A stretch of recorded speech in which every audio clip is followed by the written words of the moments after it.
Meus amigos, boa tarde. Obrigado pela companhia de todos. Amigos de casa, boa tarde. Sentiu a energia aqui? Quero que você sinta essa energia aqui também. Sinta-se conosco aqui na sala de aula no Sejur. Estamos aqui em Nova Iguaçu. Hoje é uma quarta-feira, semana da prova. No domingo é o dia da vitória. Amém? A gente vai passar uma tarde aqui corrigindo algumas questões de prova da banca FGV, a Fundação Getúlio Vargas. Muito temida em relação a algumas matérias, não no direito administrativo. No direito administrativo, a percepção que eu tenho, dentro desse trabalho que a gente vem fazendo, é de que é uma disciplina gabaritável. Não tenho dúvidas. Mais gabaritável do que português, por exemplo. Português, quando você acha que está certo, quando você tem a certeza, você sabe que você errou. Nem assim, cara? Português da FGV, vamos combinar. É trash, né? Eu sei disso. Estava conversando com o Jean falou disso. Moto, é complicado o negócio, hein? E é mesmo.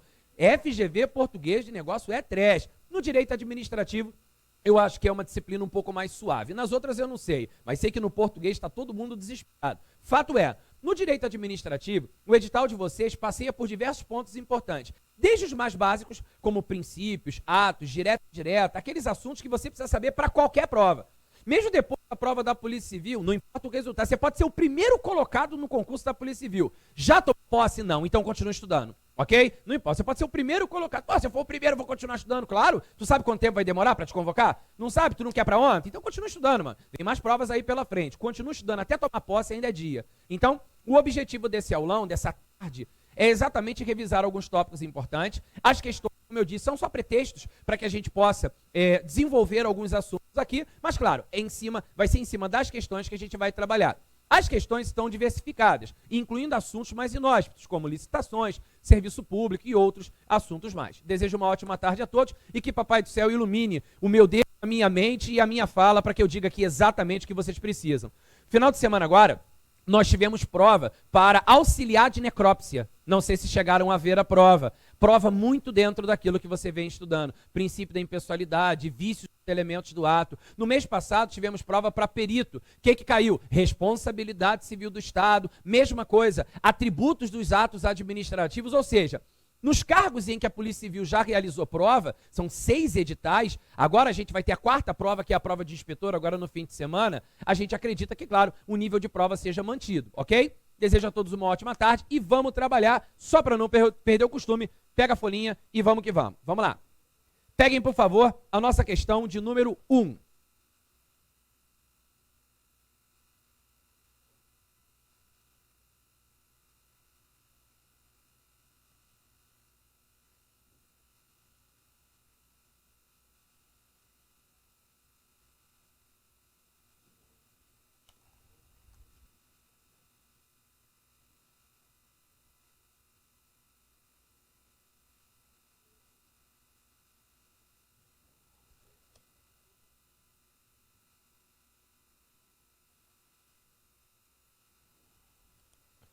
Questão número 1, vamos lá? A questão número 1 diz assim: Maria, perita criminal da Polícia Civil do Estado do Rio de Janeiro, que exerce a função de diretora do Instituto de Criminalística Carlos Éboli, recebeu novos equipamentos adquiridos pela instituição para a modernização das perícias. Dessa forma, será possível a realização de exames mais precisos que possibilitarão identificar, por exemplo, uma droga com técnica avançada e descobrir entorpecentes novos no mercado. Para melhor otimizar e aproveitar o uso desses equipamentos, Maria praticou ato administrativo, determinando que o setor específico para a elaboração de laudos de constatação de substância entorpecente fosse transferido das salas 101 e 102 para as salas 202 a 204 do mesmo prédio do ICCE, Instituto de Criminalística Carlos Éboli, por serem mais amplas e com melhor iluminação. Tendo em vista que tal ato administrativo foi praticado segundo critérios de oportunidade e conveniência de Maria, a doutrina de direito administrativo o classifica quanto ao grau de liberdade do agente A, como um ato vinculado, pois o agente público atua com total grau de liberdade. B, como um ato composto, pois o agente público precisa comprovar tanto a oportunidade como a conveniência. C, ato concreto, pois o agente público impõe obrigação aos demais servidores do setor. D, ato discricionário, pois o agente público atua com certo grau de liberdade. e é ato bilateral, pois o agente público atua com liberdade que é imposta aos demais servidores do setor. Meus amigos, essa questão ela foi cobrada no mês passado na prova de perito criminal da Polícia Civil do Estado do Rio de Janeiro, ou seja, um dos editais publicados junto com o edital de vocês, só que para outro cargo. A prova já foi realizada em dezembro e aqui nós temos uma questão versando sobre classificação dos atos administrativos. Existem diversos aspectos importantes que devemos levar em consideração na hora de classificarmos um ato. Se nós classificarmos, por exemplo, um ato administrativo quanto ao destinatário, ele pode ser um ato geral ou um ato individual. Se nós classificássemos um ato quanto ao seu alcance, ele poderia ser um ato interno ou um ato externo. Se nós levássemos em consideração a existência ou não de prerrogativas, poderia ser um ato de império ou um ato de gestão. Se estivéssemos classificando os atos administrativos quanto à sua formação de vontade, o ato poderia ser simples, composto ou complexo. Mas não foi nenhuma dessas classificações que ele pediu. Ele pediu uma das mais usuais no estudo do direito administrativo e também em provas da FGV.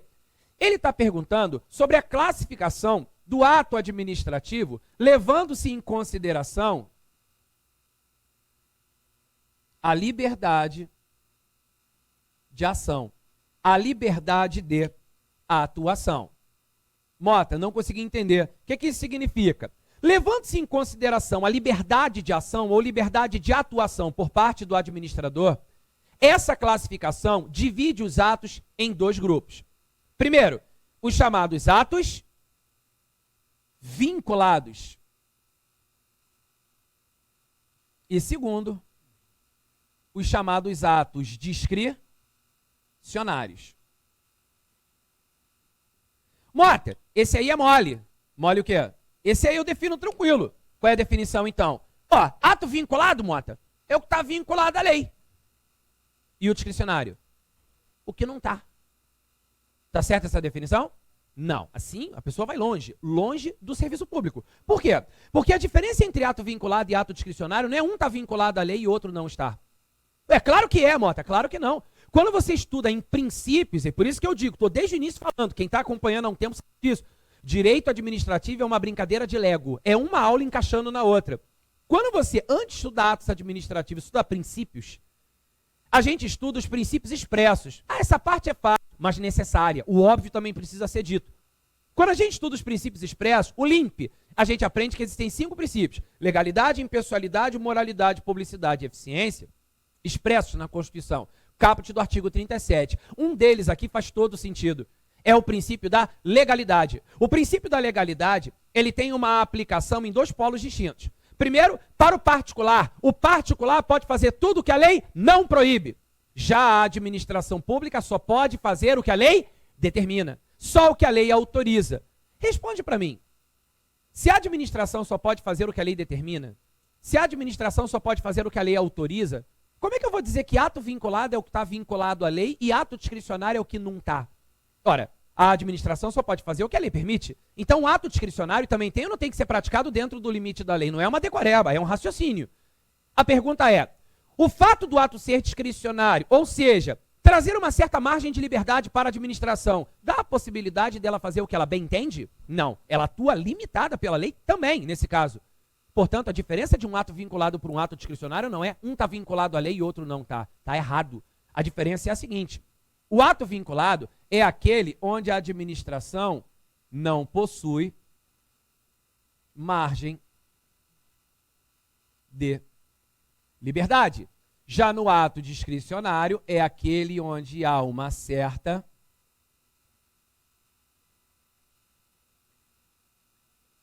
margem de liberdade. E essa margem de liberdade, obviamente, possibilita a administração atuar dentro de um padrão de conveniência e oportunidade. Então, veja, quando não há margem de liberdade para a administração, ato vinculado. Quando há uma certa margem de liberdade e a administração tem, dentro desse padrão de conveniência e oportunidade, a prerrogativa de atuar, estamos diante da discricionariedade. Ou seja, aqui, se existe uma certa margem de liberdade para o administrador, dentro do limite legal, obviamente, ele tem a possibilidade de optar por uma ou outra possibilidade. Reparem que no ato vinculado, traduzindo isso aqui, no caso concreto, a administração tem quantas opções? Uma. Exemplo claro, o ato de aposentadoria compulsória. Ato de aposentadoria compulsória. O que a Constituição Federal fixa? O artigo 40, parágrafo 1º da Constituição Federal, no inciso 2º, fala da aposentadoria compulsória. E ele diz que a compulsória se dará aos 75 anos de idade. Na Constituição está escrito 70 anos de idade ou 75 no caso de lei complementar. Havendo lei complementar disciplinando, 75. Caso não, 70. Como já temos a lei complementar, esquece os 70 hoje, são 75. A pergunta é, se o cara ocupa um cargo efetivo e completa 75 anos, a administração tem margem de liberdade para decidir se o aposenta ou não? Cara, olha só, quantos anos tu tem? 75 completos hoje com muita felicidade. Cara, mas tu tá bem, cara. Tu tá bem. Fica numa perna só. Tu tá inteiraço, parceiro. Eu vou deixar você aí. Tranquilo? Não, por mim tanto faz. A hora que eu me sentir mal, eu aviso. Negativo. Completou 75, adeus. Se você ocupa um cargo efetivo, tem margem de liberdade para decidir se te aposenta ou não. Ela tem que te aposentar. Exceto se você for ocupante de cargo em comissão, tá?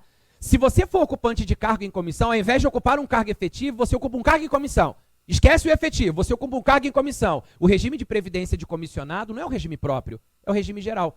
Então você pode ter um cara comissionado com 80 anos de idade que não tem problema. Tem uma questão sobre isso aqui. A FGV já cobrou isso mais de uma vez, daqui a pouco a gente chega lá. É posição do Supremo. Comissionado não está sujeito ao limite de idade da compulsória, não. O cara com 80 anos está trabalhando.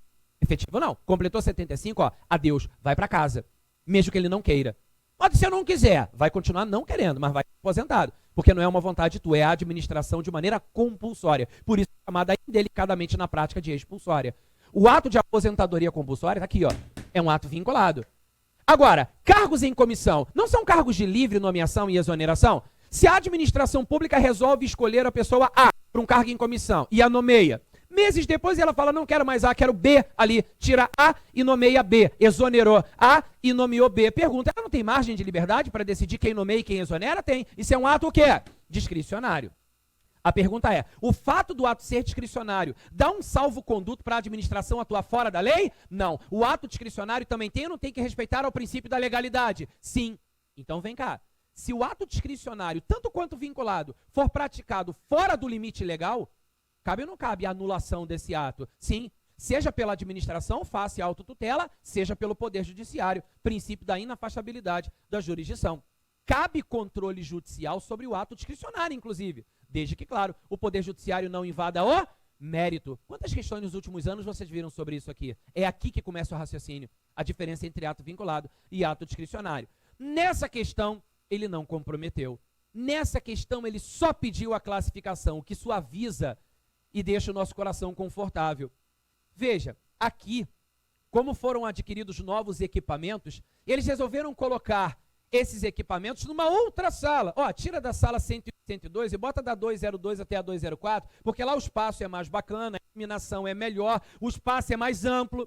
Eu pergunto, a pessoa encarregada, a pessoa responsável, nesse caso, tem ou não tem uma certa margem de liberdade para decidir se é conveniente ou não mudar aquele equipamento de local e colocá-lo num local que seja mais amplo e mais iluminado? Sim, isso vai facilitar o trabalho de quem está fazendo a perícia.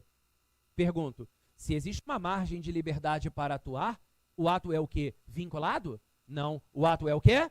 Discricionário. Sendo assim, o gabarito da nossa questão de número 1 não pode ser a letra A, vinculado. Já caímos direto no gabarito letra D de delta. Ato discricionário, pois o agente público atua com certo grau de liberdade. Uma segunda pergunta, questão 1,5. Antes de chegar na 2, questão 1,5, banca mota. Ato discricionário e ato vinculado. Quais são os elementos que um ato administrativo possui? Caiu no final de semana. Questão sobre vício no elemento do ato. Caiu anteontem.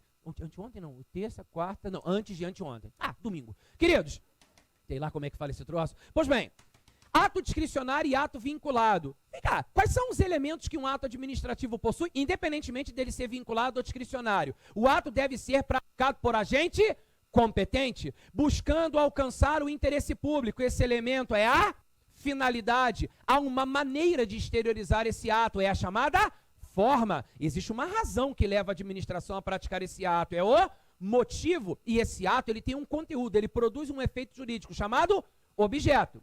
Dá uma olhada aqui, por favor. Dá uma olhada aqui, por favor.